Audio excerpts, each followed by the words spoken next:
Alright, everyone. I don't know if you can hear me very good. This is a test video. Probably putting it on YouTube just in case. I may be making the greatest video ever made today. I'm going to capture something on film no one has ever done. And I've taken some precautions. I've laid out a trap.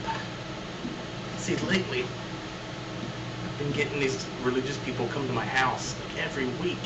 I've had Baptists here. I think last week we had Mormons. Today there's another set of Mormons. I was outside taking out the trash and I saw them putting their bikes up on the bike rack, and they're all wearing their white shirts and stuff. So, like, I was wearing a red shirt. I'm thinking when they get in here, they might think of that as the devil. I'm going to try to make them like as most open to what I'm saying as I can make it. So I'm wearing a white shirt so they'll think I'm all like pure and stuff. And I've got the camera. It's back recessed in my desk where you can't see the red light. You see a little black edge along the side of the screen right there. That's my crisis box. I've got covered it up, and the Xbox controller's kind of in front of it, so maybe they won't see it. It's not very obvious. It's kind of back in the shadows, okay?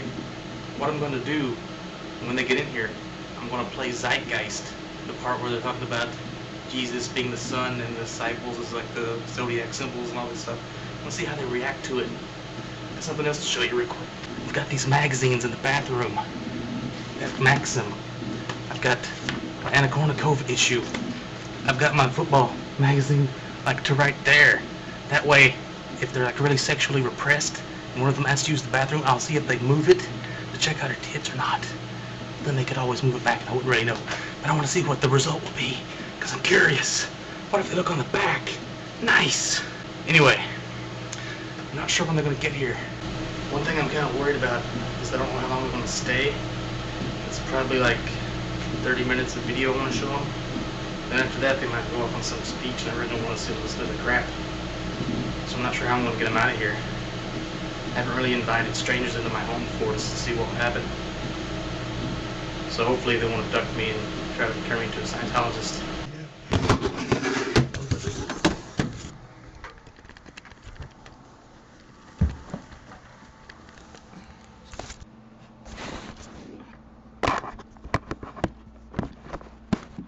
Oh, you can see my reflection over there. Holy shit balls. Test, test, test. Cool, test. Oh, it's too dark. Okay everyone, I'm back. I've decided after looking at the test video, it was too loud up there next to the PC, you could hear the humming and shit. So now, it's back under my desk. I've got my crisis box covering the red light. That's the reflection you see over there. Over here's where I'll be sitting, hopefully.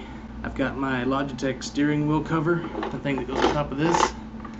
It's like hanging over top of the camera, so you can't even see that it's round or anything. You just barely see like a little lens poking out. So it's really hidden. There's no way they would know what's going on. Hopefully the audio is really good, and you can hear this. Floor is pretty dirty. You just have to deal with that, I guess. I vacuumed the other day, but now it's all dirty again because I had some ham and cheese sandwiches last night. 9 cans of ravioli. Don't know how I did it. Not proud of it. 4th, 5th can, a little on fire with a lighter. I just think those should count.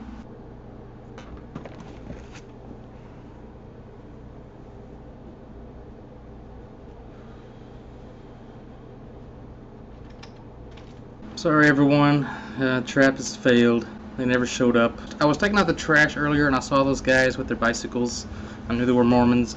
I was thinking maybe I should set this trap. I was going over in my head whether I should do it or not. And I decided to go for a walk and listen to my MP3 player. I was only gone maybe 10 or 15 minutes, but they must have came during that time and I wasn't home. Or the guy that came last week must have got pissed, because when he came in last week he knocked on my door and I was like, I'm not interested, and I just closed the door on him. He probably must have told them not to knock on my door anymore or something. I don't know. Maybe they're scared of me now. I was kind of looking forward to a visit from the Mormons, but I don't know. I have my video all queued up, magazines all straightened up. I got this new camera angle right here. You can hear me really good, and nobody can even see the red light because I put this thing with tape over it. Nobody can even see it. I probably would have got caught if I hadn't noticed that, because if you sit over there, you could have seen the red light. And I'd been like, what are you, recording us? And I'd been like, no, that's power light. For some condoms. For a party. And that's an old Saturday Night Live joke probably nobody got. Yeah, it's not like I had to turn the light off so it would look up good without the reflection behind them. They would look kind of like Jesus with halos over their heads if I left my ceiling fan on back there. I'm not even sure if it's legal to film people in your house. I know, like, if somebody breaks into your house and they trip over your skateboard or something and break their leg, they can sue you even though they were committing a criminal act by entering your house, which is stupid. Probably people in England or Finland or wherever that watch me don't really understand that because it's crazy American laws. But I don't know if you can, if somebody is filmed in your house and you don't tell them you're filming them, would you have to make them sign a release form before you could air it publicly? Then again, I don't really give a shit. I probably could have blurred the faces out, but that's kind of the whole point, is to see their expression in different parts of the movie. One of these days, I'm going to get them. I'm going to be ready. Like, they always ambush people. They bring these arguments about religion to people's houses, and they catch people at the worst times, like when they're having sex, or they're washing dishes, or they're sleeping. Just random people coming to my house. I don't like that. Like, could they sue you for defamation of character if you make their religion look bad? Or what if they're Mormons, they come to my house, I show them the video, they watch it, and they're convinced that their religion is wrong, and they convert right there on the spot. Would that make the Mormon church sue me because I converted their guys that were trying to convert me? Like, Mormons, they're not really Christians in the same sense as normal Christians.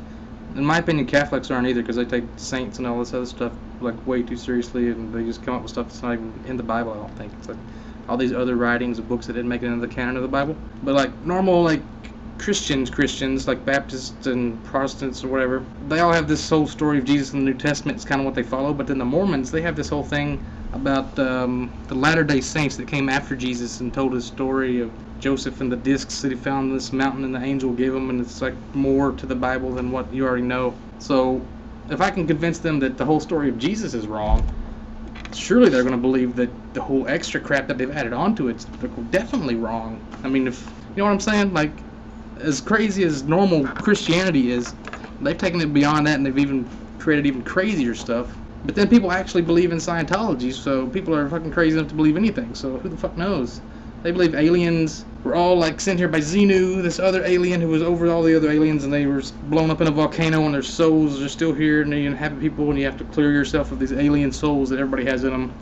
And one day Xenu's going to return because he's frozen on some planet or some crap. And the argument most people use is that as crazy as Scientology story sounds, that's how crazy Christianity sounds to an atheist. And people say to Christians that believe in the normal Christian God, Jehovah, or whatever you believe. So they ask people why they hate atheists so much, and people will say, because you don't believe in God. And then they'll say, well, do you believe in Thor or Zeus? And they're like, no. And they're like, well, you're an atheist in regards to the Greek religions of old. So what's the difference in us being an atheist to your crazy religion that you have today as to you being an atheist to their religion, the crazy religion they had back then? It's all just crazy stories people have handed down through the ages, so why does anybody believe any of it? And people, somebody asked me yesterday in an email or something, asked me if I was a Christian. Oh, on Skype they asked me. And I'm not a Christian, but I do believe in the possibility of a God, but a God that we have no concept of. I don't think any religion's gotten it right. I don't think we know anything about the nature of God or life in the universe and all this stuff, but there are some things that makes evolution look like it could be wrong. The way random mutations just happen to occur, and at the same time some species can interbreed. The number of mutations it would have to have is not really equal to the number of fossils we have to show for the animals and the transitions, but that doesn't mean that the Christian God made it all. It just means that there's a possibility that some creative force was behind something, like maybe the smallest molecules. They designed that, or he tinkered with the gravity and electromagnetic fields and the Planck constant and all these things that make everything available for life to exist. And there's a possibility that God made everything by accident or unknowingly and inadvertently and had nothing to do with the actual thought process going behind the creation. He just kind of did it by accident. Just like I might fart today, I might create some kind of minuscule universe, the gases of the methane in my farts, and I wouldn't really know about it. It'd just be like an accidental thing. But it may turn out to all be like the perfect balance that created a possibility for life on this minuscule microscopic level in my fart gases floating throughout my living room right now. I don't know. I mean, I could be the god of some universe, and maybe they have some concept of T2, and they're all worshiping me, but it doesn't make me more powerful for them, and I'm not answering anybody's prayers. I'm not healing microscopic fart creatures that I know of. But you get what I'm saying? Anyway, it's a shame that I had all this trap laid out, and now they're all gone. Their little bicycles and helmets, so they're not there anymore, so good attempt.